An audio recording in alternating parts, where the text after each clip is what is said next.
Okay, sorry for the delay.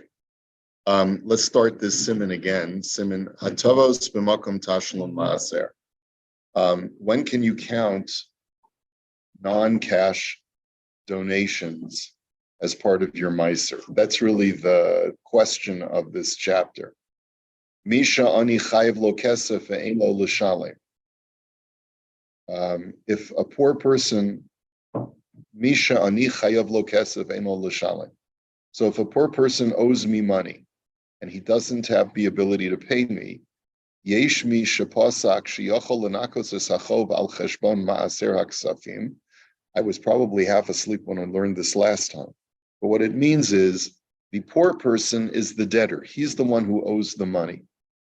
And so some say that if I, the creditor, deduct his debt, okay, oh mikupas hatzdaka rakish shehisnakein merosh b'shas alva. He says, so there's someone who paskins that I can deduct some of the principal that he owes me and count that as part of my meiser donation.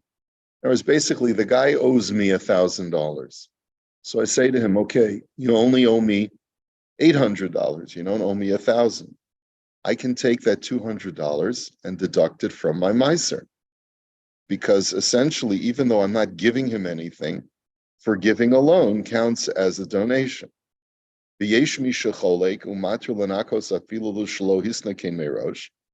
some say you can do this even if you didn't stipulate that at the outset of the loan, that if you can't pay it back, I'll deduct this from my meiser.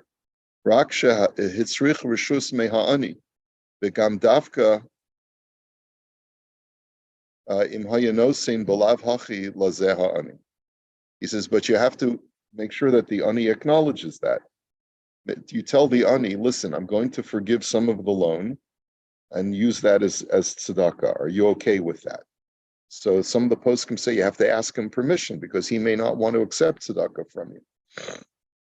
Even though he may qualify for tzedakah, you can't force someone to take tzedakah. Okay.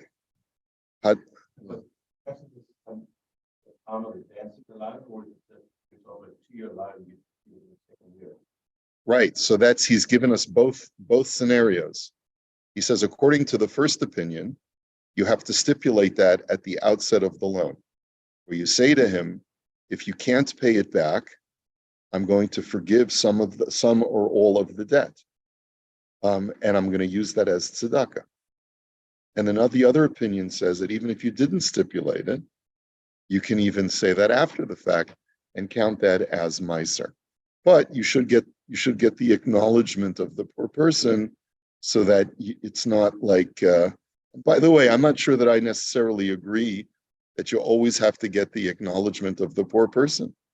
If a guy can't pay me back and I say to him, listen, I had a really good year this past year, it's my gift to you, right? And you don't want to embarrass him by telling him I'm taking it out of my tzedakah money. I don't see what's wrong with that. I don't know why you'd have to tell a person, but I want you to know I'm taking it out of my tzedakah money. That's just adding salt to the wound. So he's quoting the Noda B'Yehuda. And he even quotes the Rav Moshe. He says, Shafilu rishus mehani lo tzarich ulam lo ratza lifsok neged hashach. He's saying this in the name of the shach. Maybe we'll take a look at this Rav Moshe later on. The Rav Moshe doesn't even require you to say to the ani, I'm taking it out of tzedakah money. And I think for very good reason. It's going to be an embarrassment. Okay. Now, hadvarim dela'el amurim rak legabe chov sha'asr litvoa mehadin kegon chov mehalva'a keshe'en la'ani mima l'shalem. He says that what we've mentioned up until now is when there's a debt where you don't have a right to demand payment because you know that the poor person doesn't have the money. And as we learned in the laws of loans, we were learning Imrei Yaakov, one of the things that's considered ona'as devarim of hurting someone verbally is asking them to pay back a loan when you know they don't have the means to pay it.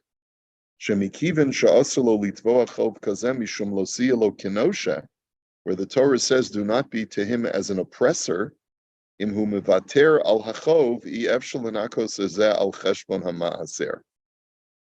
therefore, if you end up forgiving the loan, then you can't deduct it from Meiser, because by mentally just forgiving it, you wouldn't have been able to demand payment anyway. So therefore, the fact that you've forgiven it without stating it explicitly means that it's a gift and it's not considered to be Meiser. And that's the reason why he says that according to some poskim, you have to actually specify and even perhaps make this a condition when you lend him the money.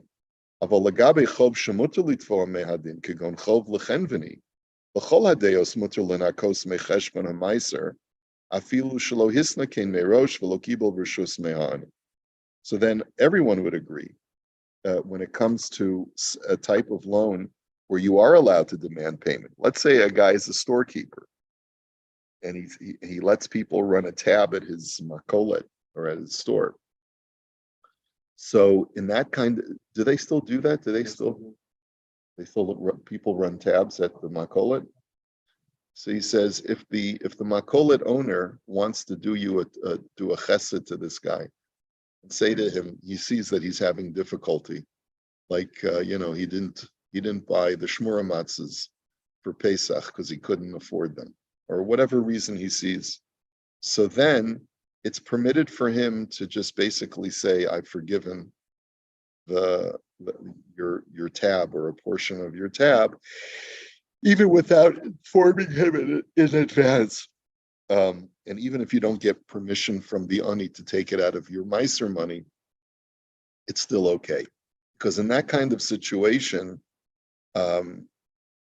where it's a professional debt from a business transaction, then, regardless of whether he can pay or he can't pay, maybe even if he could make small payments, you're allowed to forgive a loan without any explanation.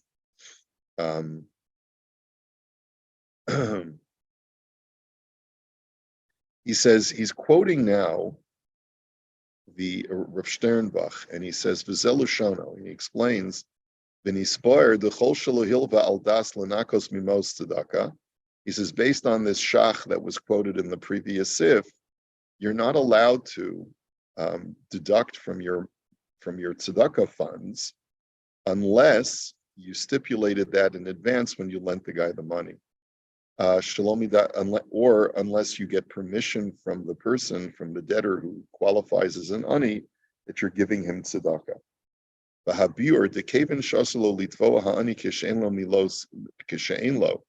He says the reason is that since when you know that someone doesn't have the money, you're not allowed to demand payment, milosasa de lo yigos, as the Torah says, do not oppress him. Choshen Mishpat, which we learned inside together. Imkein lo chashiv tzedakah, shahalo belav hachi chayav lo litvoa. Then it's not considered tzedakah because you're not allowed to demand payment anyway. In other words, you're not doing an act of tzedakah by not demanding payment because the Torah doesn't allow you to demand payment when you know for a fact the guy doesn't have it. The ef shalomer sheyesh tzedakah. He says, and it's not possible to say that it's tzedakah, and therefore you can't deduct from your tzedakah. He says, and therefore you can't take it out of your tzedakah fund.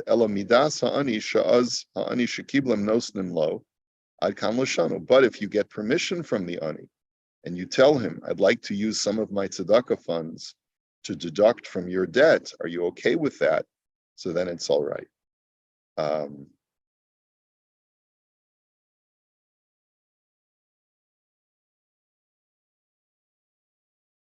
Okay, so he's just reiterating that. Okay, let us go on to the next one. Baal mikzoa rishai lenakot al cheshbon hamaaser et tashlum avodato she'asa la'ani. So if a person is a tradesman, and and he does work. Let's say he's a carpenter, or he's an electrician, and a person calls him and says, the power in my house is out. Can you help me rewire some things? And he says, sure. Gets there, rewires the house, realizes the guy is living in squalor. He's allowed to say to him, don't worry, I took care of it for you. Have a nice day. You can take what you would have charged and deduct that from your meiser money, from your tzedakah. V'chein muter latet la'ani schora shehu mocher al cheshbon hamaaser. And furthermore, you can give him merchandise and deduct what you would have sold it for at retail and use that as meiser. In other words, even though it doesn't cost you, maybe it costs you only half of what you would be selling it for.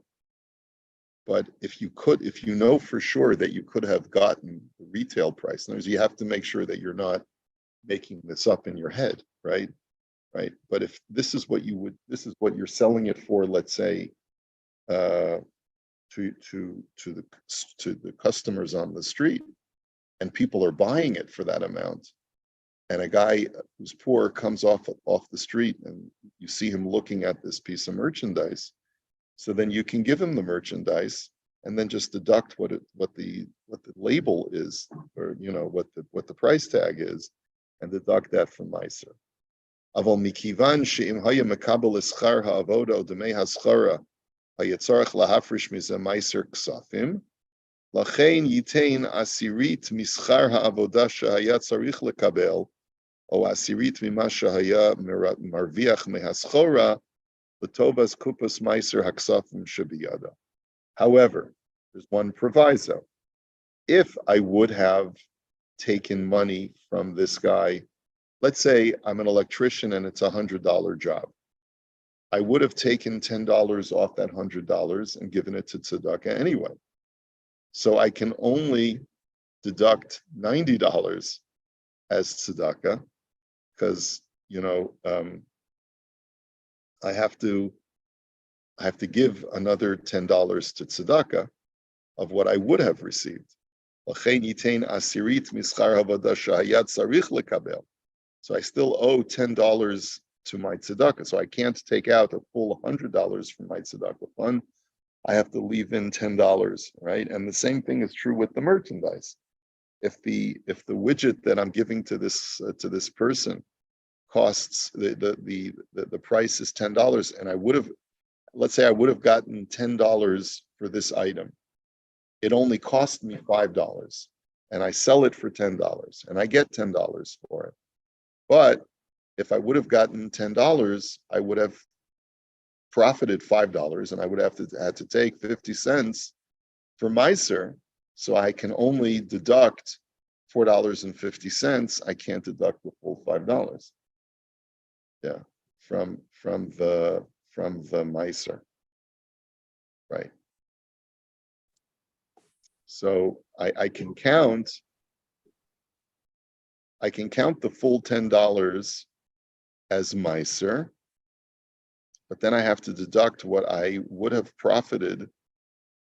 I would have profited $5 from. Well, let's see. I'm not sure now how he's looking at it. O asirit mimasha hayam marviach mehaschora, or a tenth of what I would have profited from this merchandise.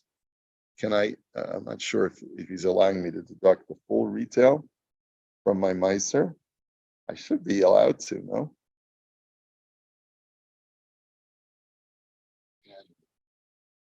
Well, whatever. It's always MSRPs and all that kind of stuff that goes out. Yeah, no, but whatever I'm normally selling it for. In other words, let's assume I'm already selling this product. I have a widget store and I'm selling widgets, and I sell my widgets for $10 a piece. And people come into the store and they buy lots of widgets, right? I'm at a falafel stand. I sell falafel. Okay, and I charge $5 for a falafel. So I give this guy, poor guy, a free falafel. So everyone knows what the price of falafel is. It's $5. So I should be allowed to deduct the full $5. Now, what would I have made? How much do I make from a falafel? If the falafel's got to cost me, let's say $1.50, $2, whatever it costs for the actual ingredients. So do I deduct the full $5? L'chaora, I should be able to deduct the full $5, right?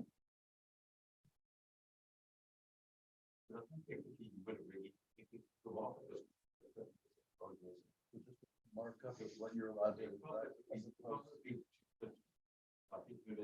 have to pay for those goods, even though they're costing you whatever it costed. You're still out of pocket. So the question is, Is the profit. Is it $2.50 into my set, or is it $5 this 25 cents? Right. So I think it's the second. I think it's $5. You can deduct $5 from tzedakah because you would have taken $5, but you would have been obligated from that $5 to take not to give 50 cents, but to give 10% of your profit. Yeah. So I have to make sure that I deduct that as well. I can't take the full $5. I got to deduct 25 cents. Okay.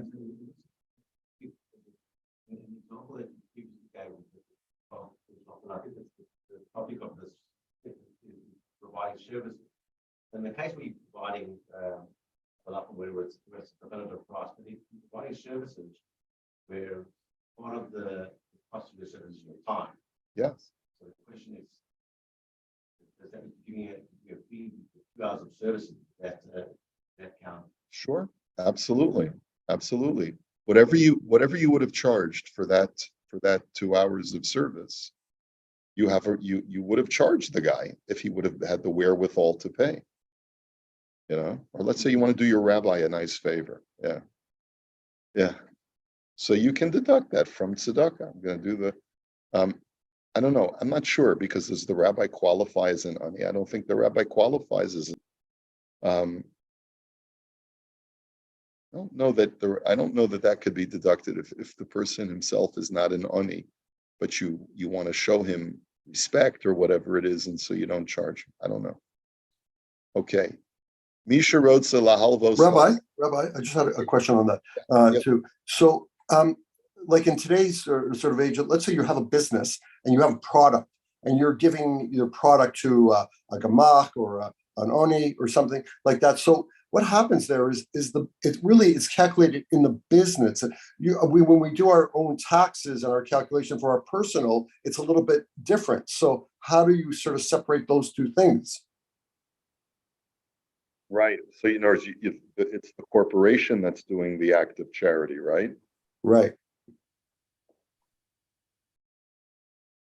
So I think hopefully we'll get to a chapter where we'll learn about corporate charity. But the general rule is, there are situations where the corporation and the individual are not the same. We started learning a little bit about limited liability corporations in halacha. Not as far as tzedakah, but at one point we started looking at it from the point of view of liability. In other words, what if my company owes money to a party and then the company goes bankrupt? What is my personal liability?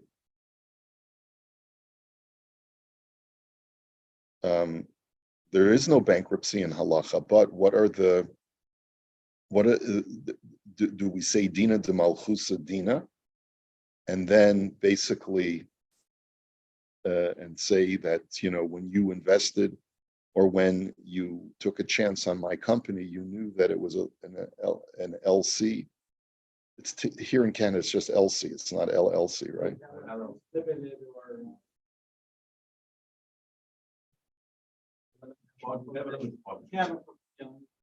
A limited partnership, right?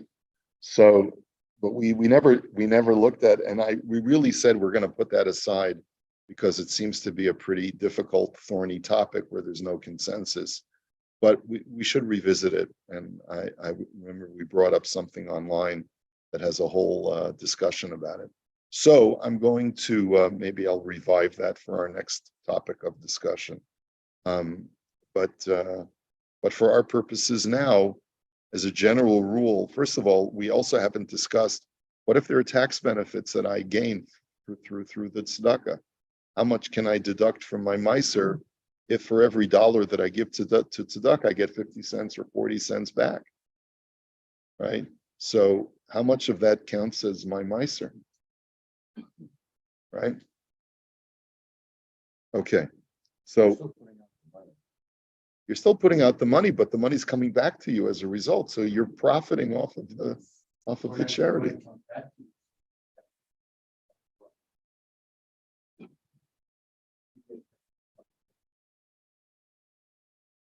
It would seem that way. It would seem that way. But the question is, does the calculation work out? I suppose if you end up, right? I suppose if you end up giving back, you have to calculate how much of your return is coming from charity and how much of your return is coming from the fact that you just overpaid. You'd have to sit down with your accountant and figure that out, I suppose. Which I've never done, by the way. I've never done it, and I wouldn't recommend that a person pay that kind of money to his accountant to figure it out. You have to try to approximate to the best of your ability what your Meiser Ksafim is. Okay. Mi sherotza lahalvos la'ani mikaspo hamushka bebank. Ve'im yotzi it's kaspo lahalvos la'ani yafsidis haribis shahabank no lo. Okay, here's an interesting question that comes up all the time. Person wants to lend money to a poor person. Poor person is asking for a $10,000 loan. It's not something insubstantial. I've got that money in a high interest yielding account. So by giving him the $10,000, I'm losing the opportunity to gain interest for a year. Maybe I'm getting 5%, a 5% return on that $10,000. So I could have made $500 over the course of a year on a $10,000 amount by leaving it in the bank, and instead I'm lending it to you. So can I deduct $500 and make that part of my miser? So that's the question. I would have gained interest from the bank. I can't gain interest from you, so I'm going to I'll lend you the money. And now I'm out of the $500. So can I consider that tzedakah? So listen to what he says. Asur lenakot sikum haribis mecheshman meiser haksafim machmas iser ribis. I'm not allowed to do that because that's a form of taking interest. But I'm benefiting from the interest that I would have gotten by counting it as tzedakah. So in a sense, I'm benefiting from the loan. It's almost like a form of taking interest. Oh, if it's to a non-Jew, then it would for sure be okay. You're not only if it's a non-Jew, you could charge the non-Jew interest on the loan.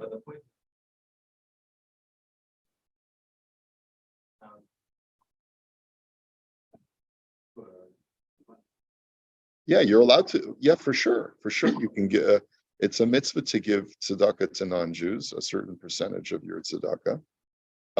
And you can take, that counts as your meiser ksafim. It counts as your tithe. In that case, it would be no problem at all. Right.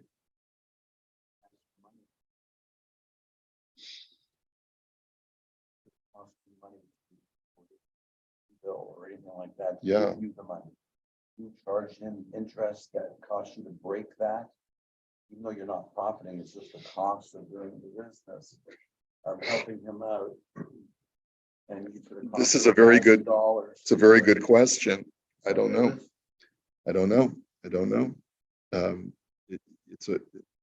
You might be able to argue that it's a one-time charge. It's not considered interest because it's not based on the percentage of the amount of money.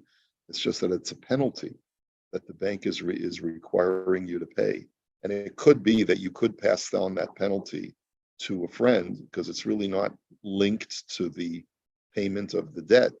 It's just that in order for me to get this money, it's going to cost me money to get the money. I think you could make that argument, but I'm not going to paskin on that right now. Aval hamal v'yachal laseis halva'a lelove ha'ani al pi heter iska.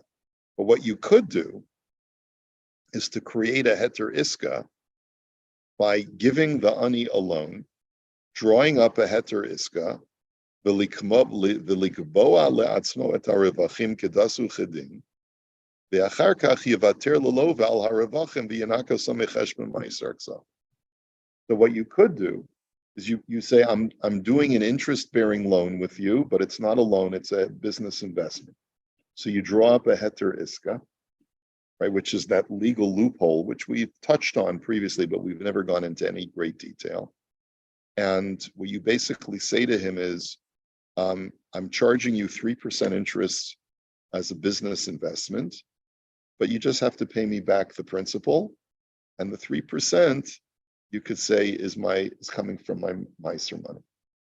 So in other words, in order to avoid losing out, let's say the 5% that the bank was giving you on the $10,000 loan, you could basically say, listen, I'm losing 5% for the year that I'm lending you this money.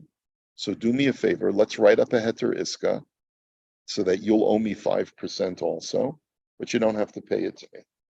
Because instead, I'm going to give that 5%. It's going to be considered tzedakah coming out of my meiser money. That you would be allowed to do, but you got to write up a heter iska on it. Okay, we'll hold it here for today.